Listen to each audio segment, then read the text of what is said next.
This is Tim from Your Six Studios. Today in this video I'm going to show you how to lock your apps on your Google Pixel 4 or just your Android phone in general.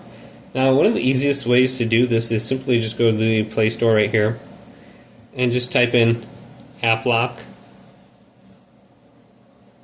and get this application. There's two of them that are pretty good. We have App Lock, Fingerprint Lock, or App Lock Pro. Both kind of work. And then we can open this up when we download it. And this will allow us to lock our apps. So get started here. And you do need to set a password. So let's just do something easy so I can remember. So come up with a password.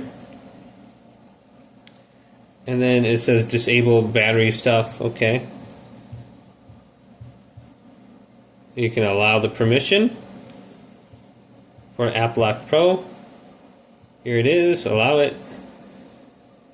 Permit and continue and do one more, and then we set it up. Now from there on out it's easy. Just go to the app you want to lock. Let's go to Blink for example. Or is it unlocked? So it should show you on the top here if it's locked or unlocked. So we can dismiss this. Now we can go to the lock section. You can see all the ones that are locked. It looks like my camera app is locked, so if I go to it now I have to type in this PIN. So we can go back to App Lock Pro, type in our PIN, and we can go to the lock section and we can unlock these apps under here. If we want to, we can very easily. So, very easy to unlock. Hopefully this video did indeed help you out.